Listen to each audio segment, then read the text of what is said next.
صلى لكم الفاتحة. أعوذ بالله من الشيطان الرجيم. بسم الله الرحمن الرحيم. الحمد لله رب العالمين الرحمن الرحيم مالك يوم الدين. إياك نعبد وإياك نستعين اهدنا الصراط المستقيم صراط الذين أنعمت عليهم غير المغضوب عليهم ولا الضالين. بسم الله الرحمن الرحيم.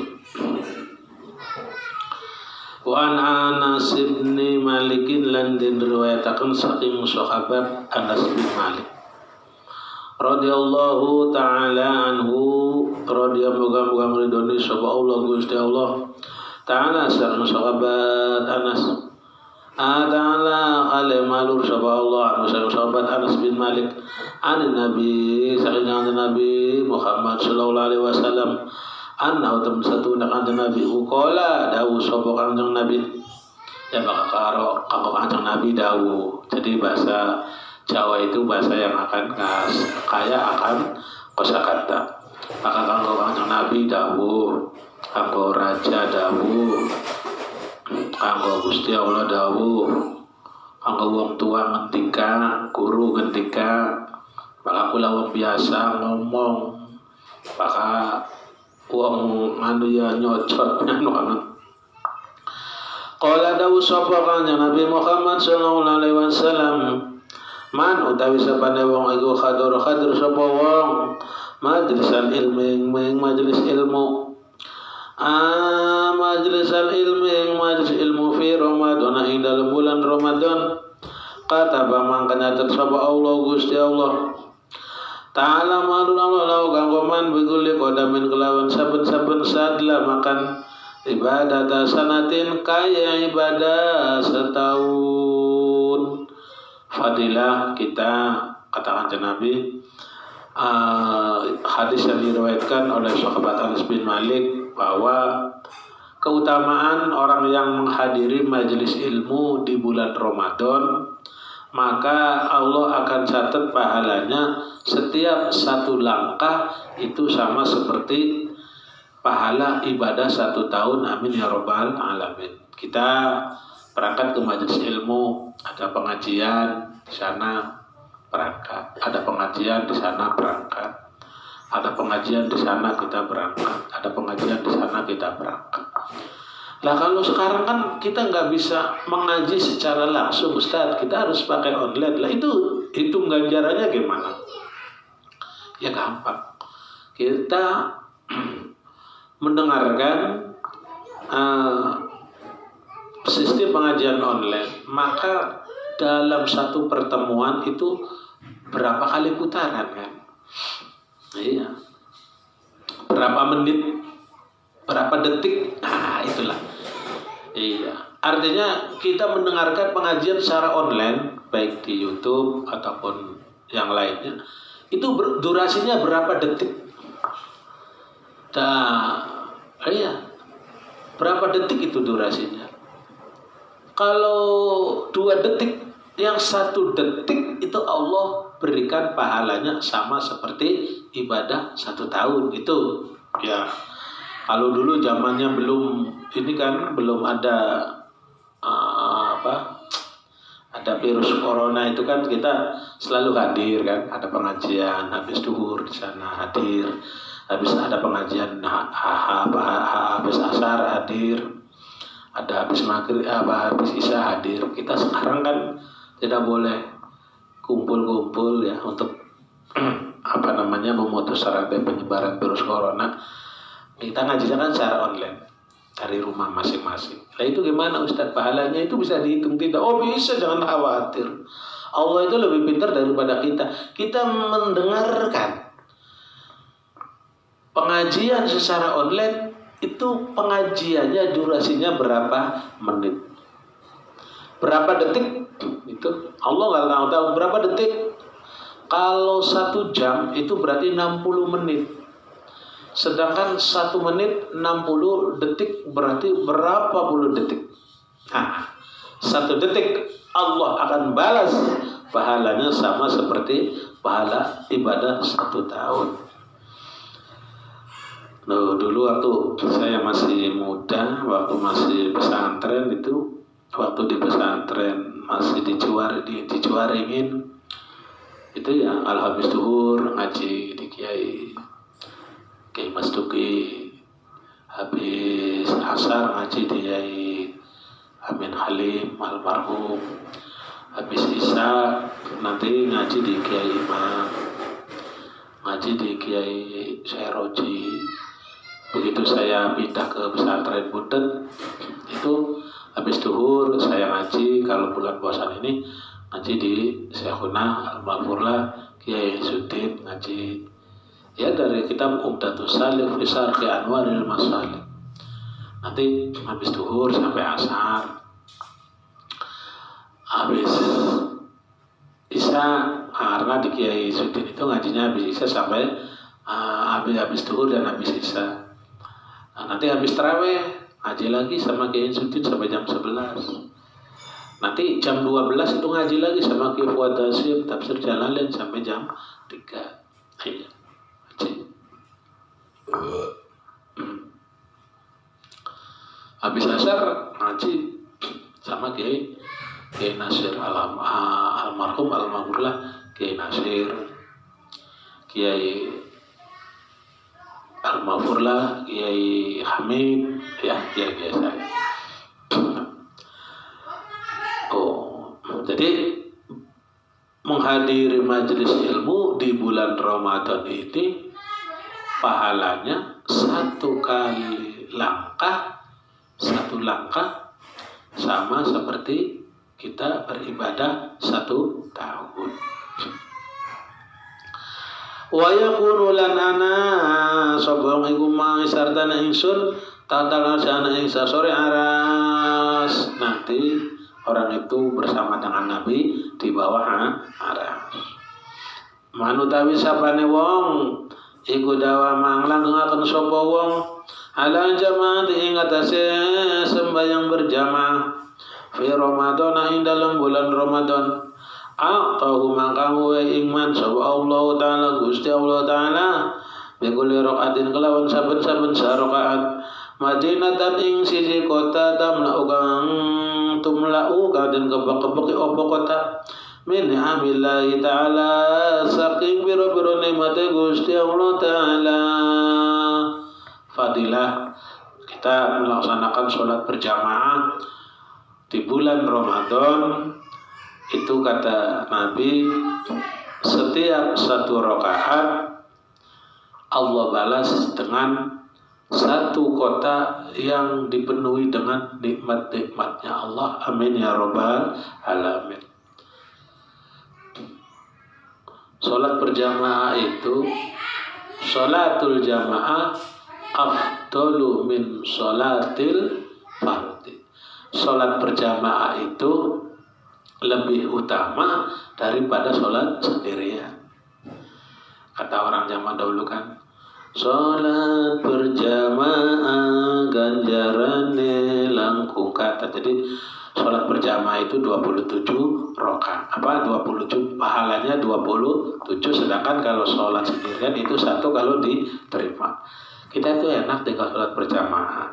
Ibarat orang kita mau pergi ke Jakarta, sudah tidak usah kita pusing-pusing jadi supir, kita tinggal duduk manis, kita naik kereta dari Cirebon naik Cirek, bayar, mau yang bisnis, yang eksekutif, aset, tidur, ya Allah, tahu-tahu nyampe Jakarta.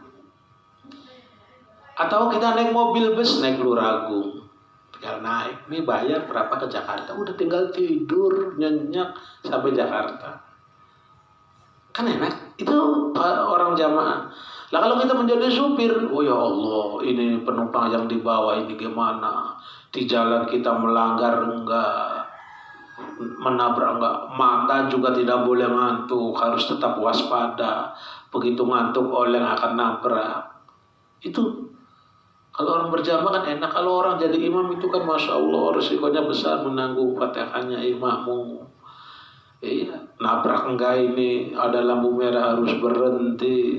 Iya, tidak boleh ngebut. Iya, karena jalanannya padat. Tapi orang yang ikut mah tinggal ngikut naik bayar udah tidur nyampe Jakarta.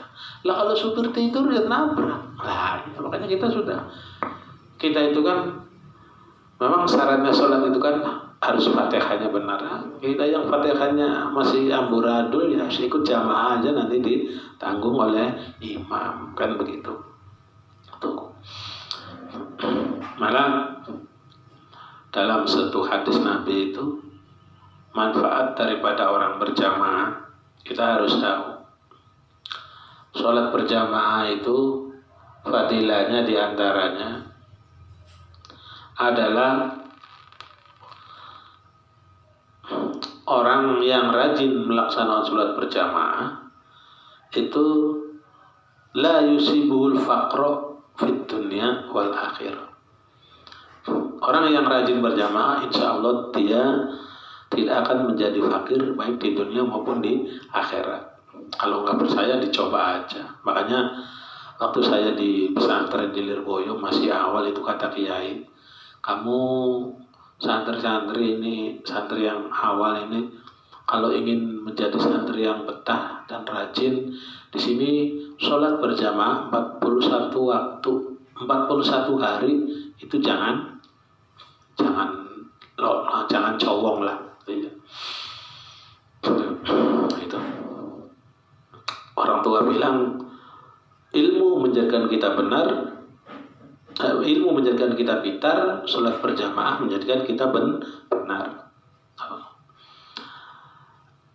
Wa man utawi sabana wong iku barra bagus sapa wong walidayhi ing wong tua lorone wong fi Ramadan ing dalam bulan Ramadan yanalu mangka oleh sapa wong yanalu ya ilmu dore yanalu mangka bakal merkoleh sapa wong nadrallahi taala ing peningale Gusti Allah bi rahmati kelawan kawelasan. Fadilah kata Nabi, fadilah kita berbuat baik kepada orang tua di bulan Ramadan, maka orang itu akan mendapatkan kasih sayang daripada Allah. Amin ya rabbal alamin. Bagaimana kita melaksanakan berbuat baik kepada orang tua di bulan Ramadan? Ketika kita orang tua masih ada di bulan Ramadan, kita yang belum mampu, ekonomi kita belum mampu, ya kita berbaik, ngomong yang baik. Kita yang ekonominya sudah mampu, kita bantu akan kebutuhan orang tua. Misalnya kita belum mampu ini ekonomi, kita bantu. Orang tua kita sedang punya pekerjaan apa? Orang tua kita punya pekerjaan di sawah. Sudah Pak, Bu, ini bulan puasa, Bapak dan Ibu nggak usah ke sawah, biar kita saja yang kerja di sawah. Itu namanya membantu. Birrul walidain, membagusi, berbuat baik kepada orang tua. Begitu kita sudah mampu, sudah kaya, sudah cukup, kita kasih rezeki kepada orang tua kita. Pak, Bu, udah Bapak Ibu sudah tua, nggak usah bekerja. Ini bulan Ramadan Pak, puasa saja. Nanti buat sahur dan buka dari saya. Itu birrul walidain di bulan puasa. Gak punya pakaian buat sholat tarawihnya, saya belikan nih baju baru, sarung baru, mukena baru, ruku baru. Loh nanti buat sahurnya gimana? Sudah Bapak Ibu gak usah mikir, nanti saya kirim, Bapak gak usah masak, biar istri saya yang masak. Kalau anaknya laki-laki, kalau anaknya perempuan, udah nanti biar saya yang masak. Nanti biar dikirim, Bapak Ibu mah tinggal tahu makan. Syukur-syukur Bapak Ibunya udah Pak, selama puasa Bapak Ibu nginep di rumah saya aja. Cuma rata-rata orang tua biasanya nggak mau. Orang tua nginep di rumah anak itu nggak mau rata-rata, makanya nggak mau lama-lama. Walaupun di rumah sendiri dia cuma berdua, ataupun kondisi rumahnya juga lebih jelek daripada rumah anak-anaknya, lebih jarang orang tua yang mau ikut sama anaknya. Belenakan, enak nunggu dewek ngomong. Jadi kebutuhan orang tua kita bagus, kita penuhi. Begitu juga kita berbuat baik, ngomong yang bagus di bulan puasa. Ini kita kalaupun ada yang tidak cocok sama orang tua kita, ngomong yang baik. Wala taqul lahum uffin wala tanharhuma wa qul lahuma qawlan karima. Dalam Al-Quran, wala taqul lahum uffin, janganlah kamu berkata hus.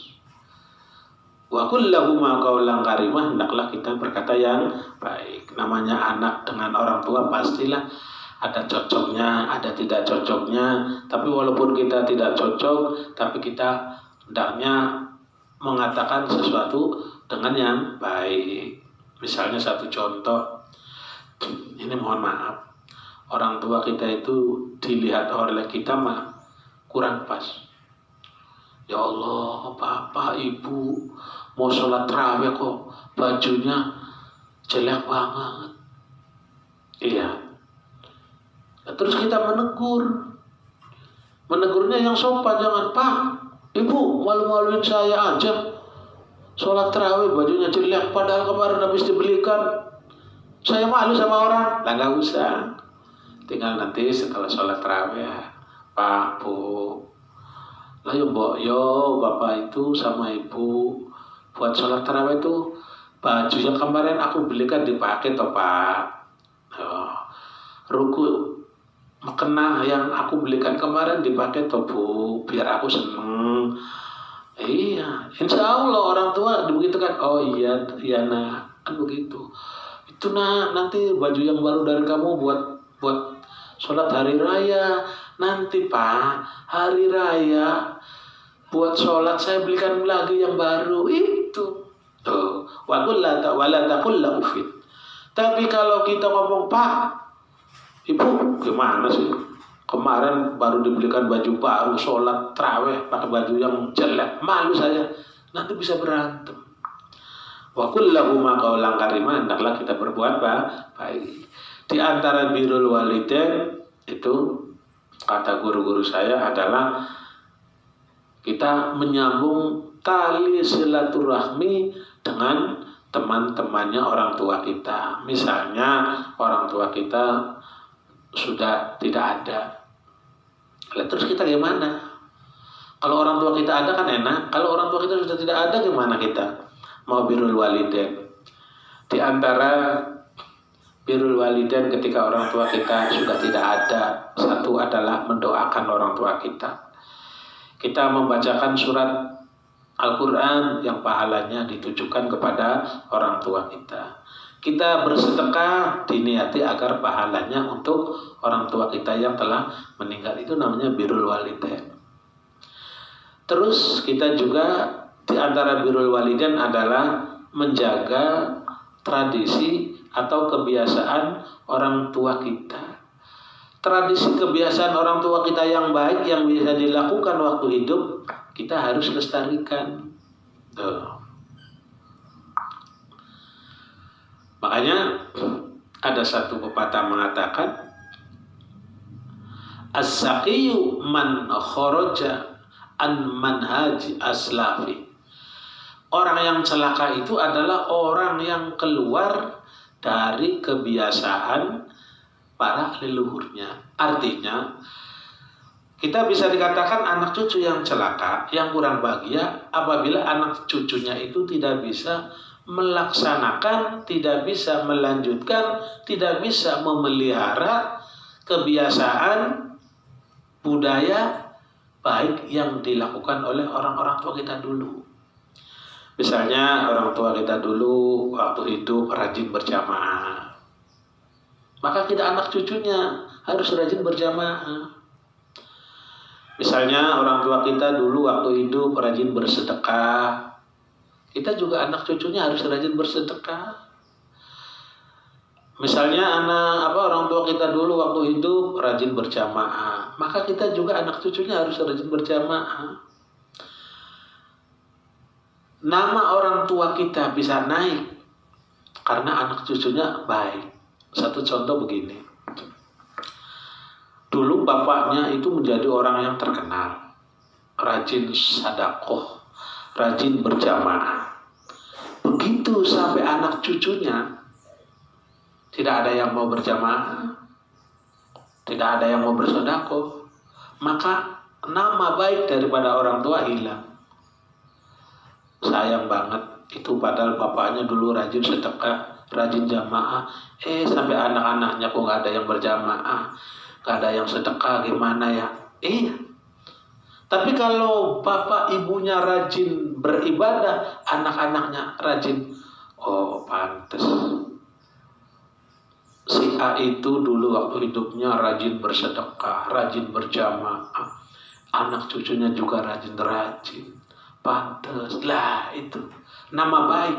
Jadi nama baik seseorang itu diukir oleh keturunannya. Iya. Kalau keturunannya tidak bisa melanjutkan daripada orang-orang terdahulu, maka tidak bisa mengukir. Satu contoh, ini saya itu mondok di pesantren di Lirboyo. Beliau Syekhuna Al-Mahfurlah Bahya Abdul Karim sebagai pendiri pondok Lirboyo. Sampai sekarang nama Syekh Abdul Karim Lirboyo menjadi besar karena anak-anak cucunya orang-orang yang mengikuti dan melangsungkan dan memelihara atas apa yang telah diperjuangkan oleh beliau. Ya, Abdul Karim mendirikan pesantren Lirboyo, anak-anak cucunya ini terus memelihara pondok pesantren, mengembangkan pondok pesantren, sehingga nama Abdul Karim besar sampai sekarang. Tuh, makanya ada pepatah NKRI harga mati. Bahasa Indonesia itu ya, kalau kita orang yang sekarang tidak bisa melanjutkan daripada perjuangan bangsa pahlawan terdahulu, nama baik Presiden Soekarno hilang. Tuh. Di antaranya itu kita berbuat baik ketika orang tua kita sudah tidak ada. Satu, mendoakan, kita juga menjalankan dan menjaga kebiasaan baik orang-orang tua kita. Yang ketiga, kita menjalin tali silaturahmi dengan teman-teman orang tua. Orang tua itu waktu hidup berteman dengan A, B, maksudnya teman yang baik. Kita anak cucunya menyambung. Iya. Biasa orang tua kita waktu dulu suka bergaul dengan ulama, kita anak cucunya ikut bergaul dengan para ulama. Oh, kamu cucunya itu ya, oh kamu anaknya itu, kan menyambung nanti. Birrul walidain. Jangan seperti orang sana-sana. Orang sana-sana itu kadang berbuat baik kepada orang tua ada maunya. Mohon maaf, ini daerah sanalah jauh. Dia punya anak, dia bekerja di Korea, yang laki-laki kerja di luar negeri, istrinya kerja di luar negeri. Akhirnya dia punya anak dititipkan sama neneknya. Dititipkan.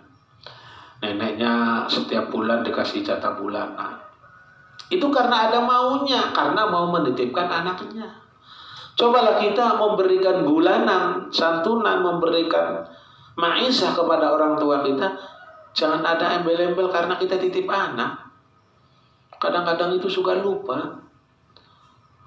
Anaknya ditaruh di neneknya. Bu, Pak, ini saya titip anak saya ya. Saya mau kerja di luar negeri, mau cari uang buat masa depan. Laki-lakinya berangkat di luar, bapak ibunya berangkat. Anaknya ini ikut sama neneknya. Yang namanya anak, itu kadang-kadang, ya namanya juga anak-anak.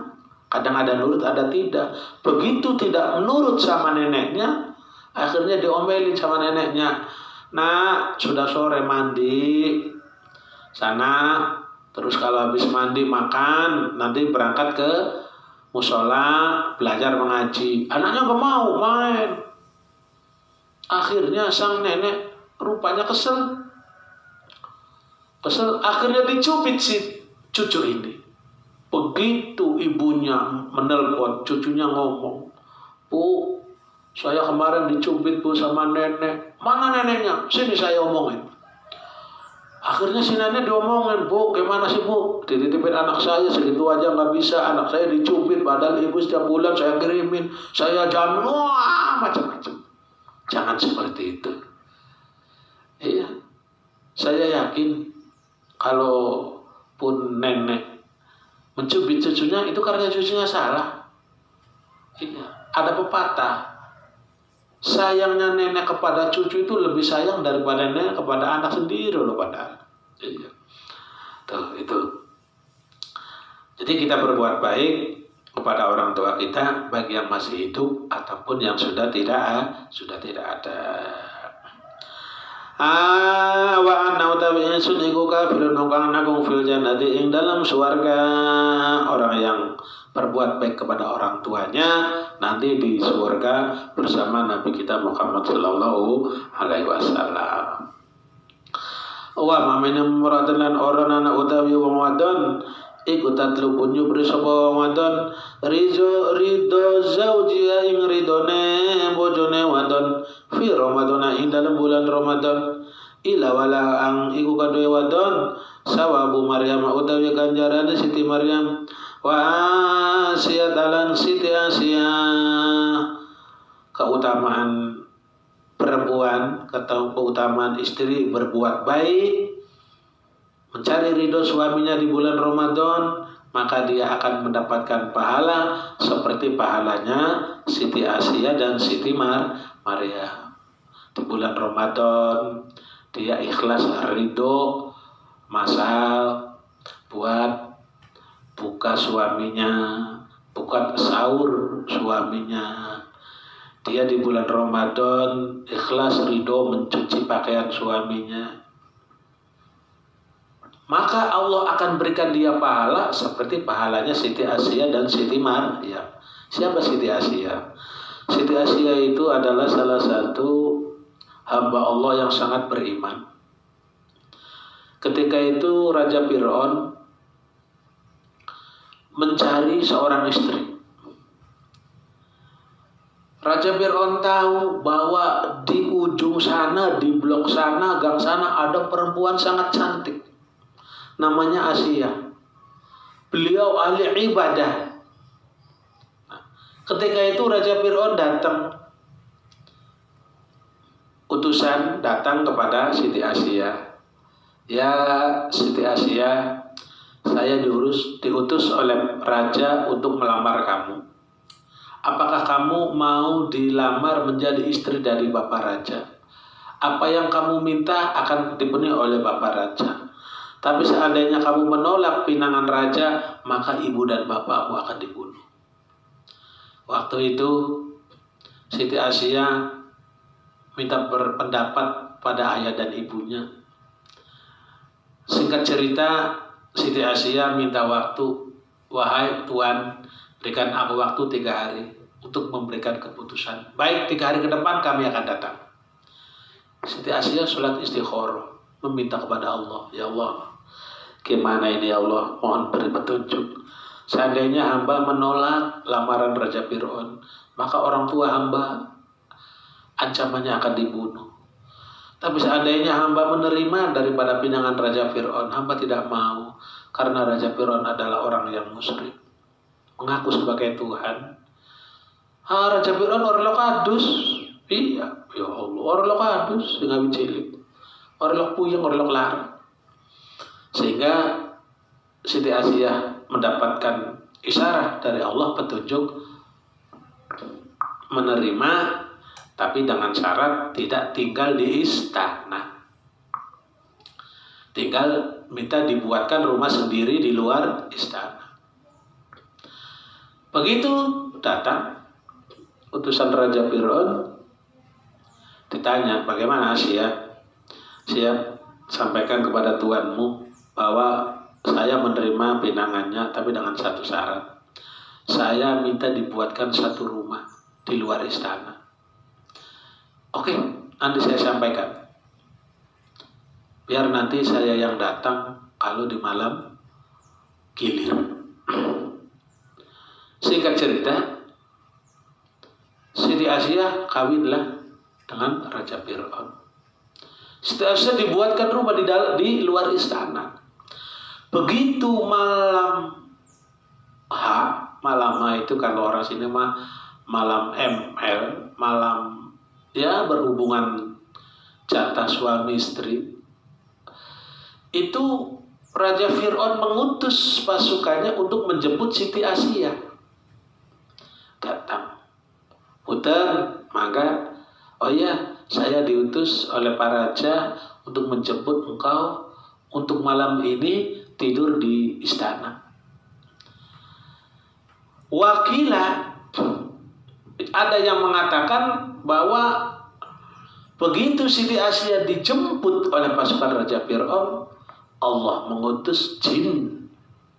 Iya, mengutus jin untuk menyerupai Siti Asyah. Sehingga yang dibawa oleh pasukan Raja Fir'aun ke istana adalah jin yang menyerupai Siti Asyah. Siti Asyahnya mau tidur di rumahnya sendiri. Jadi Raja Fir'aun itu bergumul, iya, berjima dengan jin. Wakilah ada lagi berpendapat bahwa yang Allah turunkan adalah babi. Babi Allah ciptakan menyerupai Siti Asyah. Allah alam mana yang benar, hanya Allah lah yang tahu.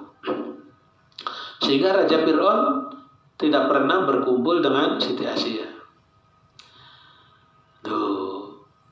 Kalau Siti Maryam, kita tahu Allah Siti Maryam itu sangat besar, Siti Asyah. Siti Maryam itu ya Allah seorang perempuan yang abid ahli ibadah, waro'i, dijaga dari maksum. Dia masih sendiri, perawan, tapi Allah turunkan malaikat Jibril untuk meniup perut daripada Siti Maryam. Ya Maryam, saya diutus oleh Allah untuk meniup perut kamu. Siti Maryam menerima. Singkat cerita, Siti Maryam mengandung. Ya Allah, begitu Siti Maryam mengandung, Siti Maryam dicaci maki oleh penduduk. Maryam itu kedelangnya bewong bener, pilu rama bocah beli bener, buktinya orang dua laki durung kawin wis meteng. Sehingga Siti Maryam itu diusir dari kampung. Singkat cerita, Siti Maryam melahirkan Nabi Isa di Palestina, di Masjidil Aqsa, di Baitul Laham. Baitul Laham itu tempat lahirnya Nabi Isa. Waktu Nabi Isa lahir, Allah menurunkan Siti Maryam dan Siti Masitoh untuk menjadi dukun bayi ini. Singkat cerita, penduduk pada tanya, Maryam, ini kamu belum nikah tapi sudah punya anak. Kamu ngomong, kamu nikah apa kamu hamil dengan siapa? Apa dengan penggembala kambing? Apa dengan penggembala onta? Apa dengan siapa? Coba ngomong. Jangan malu-maluin kampung kami. Siti Maryam lalu menjawab, wahai tuan-tuan semuanya, saya ini lillahi ta'ala tidak hamil dengan siapa-siapa. Mungkin ini kuasa Allah, walaupun saya belum nikah tapi saya sudah hamil. Kalau tidak percaya tanya sama bayi.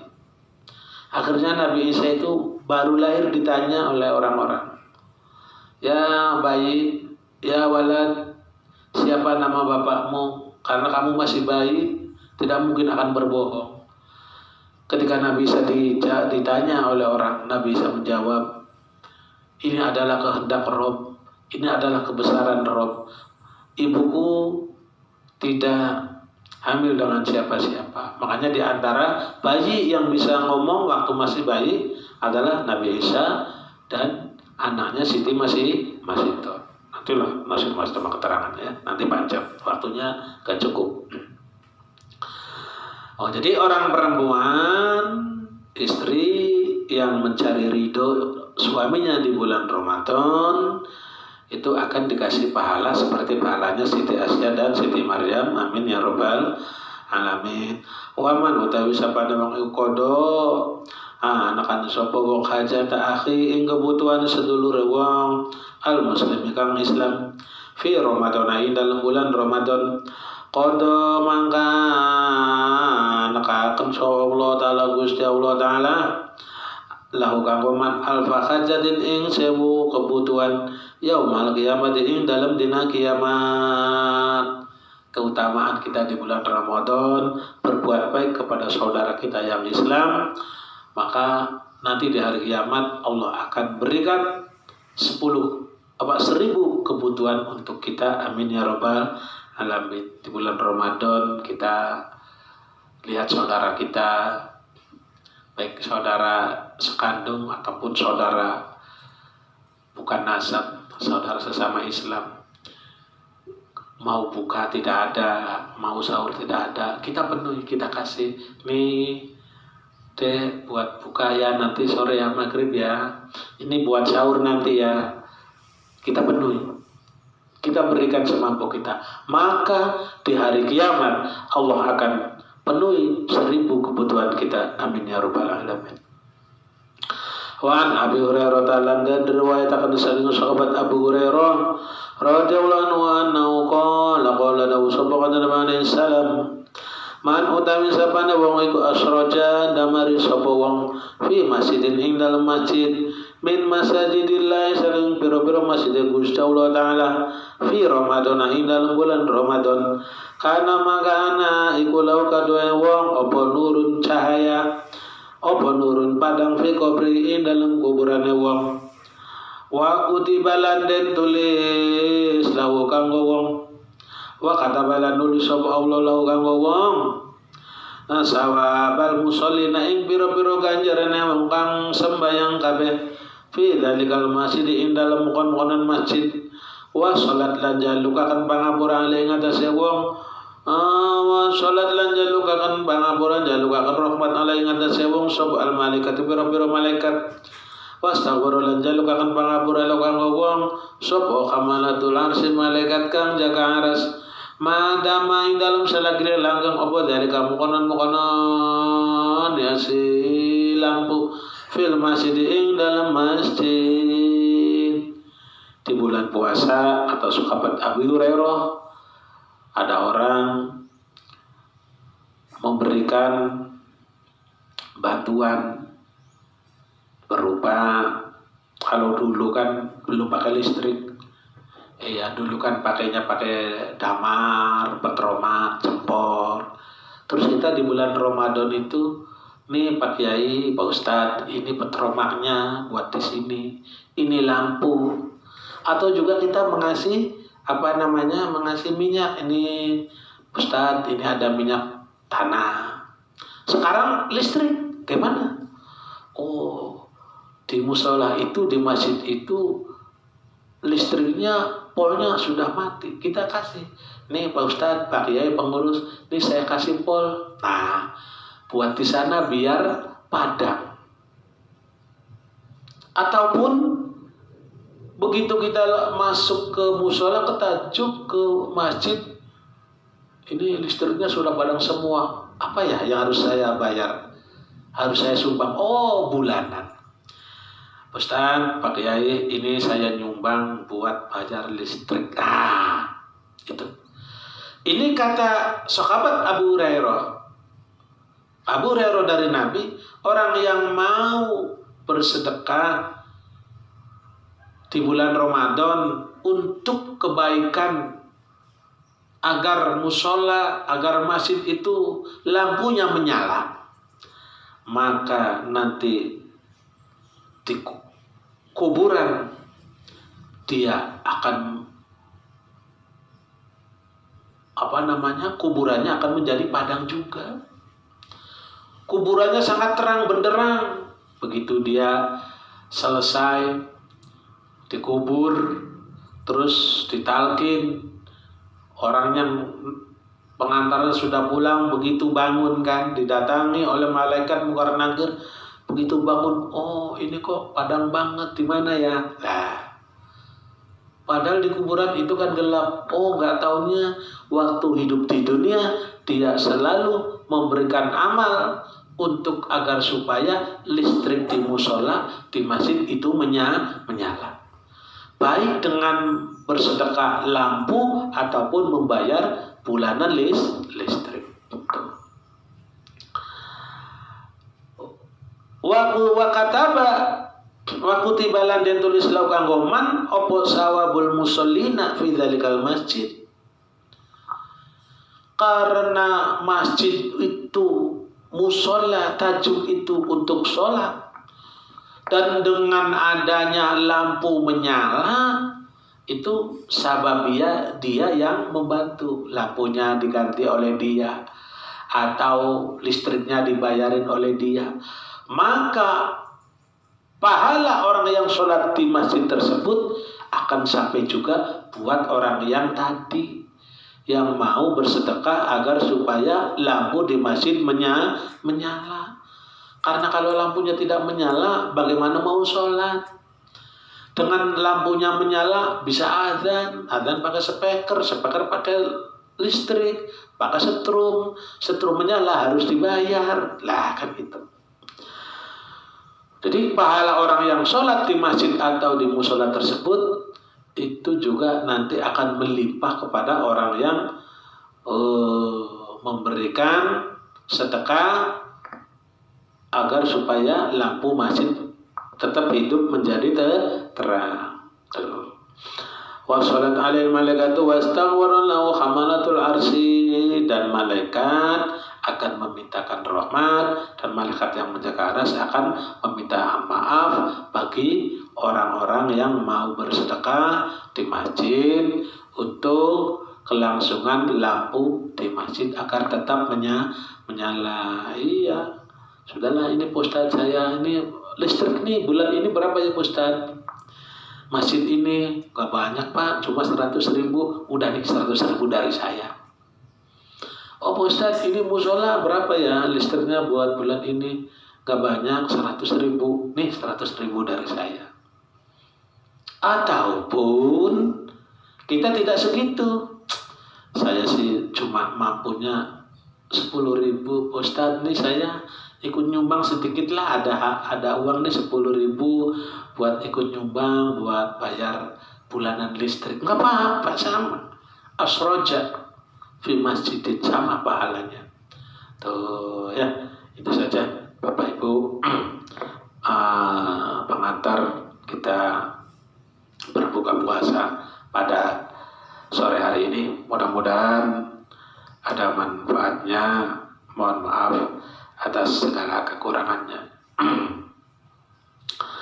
A'udzu billahi minasyaitonir rajim. Bismillahirrahmanirrahim. Asyhadu an la ilaha illallah.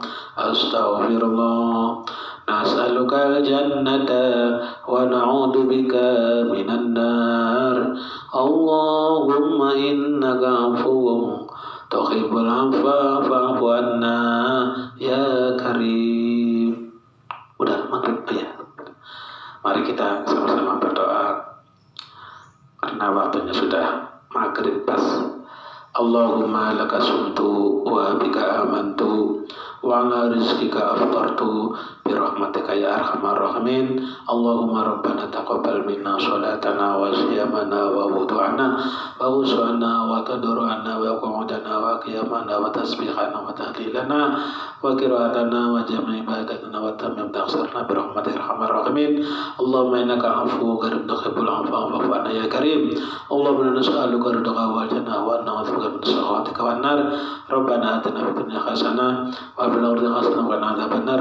Subhana rabbika rabbil izzati amma yasifun wa salamun alal mursalin walhamdulillahi rabbil alamin. Selamat menunaikan berbuka puasa. Wassalamualaikum warahmatullahi wabarakatuh.